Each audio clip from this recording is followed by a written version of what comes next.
Hey everyone, in this quick tutorial I will show you how to install DeepSeek on your Windows computer. To install DeepSeek on your computer, go to DeepSeek website. I will put this link on the description box. Then click on Start Now. If you don't have an account, create an account using your Gmail. Then on the top right corner of Chrome, click on three dot icon. Then hover over Save and Share option. Then click Install Paste as App. Click on that.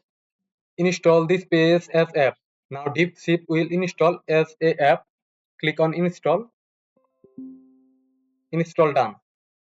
After installation, DeepSeek will open as a standalone app. To pin DeepSeek on toolbar, right-click on the app icon, select Pin to taskbar for easy access next time. Open the DeepSeek app.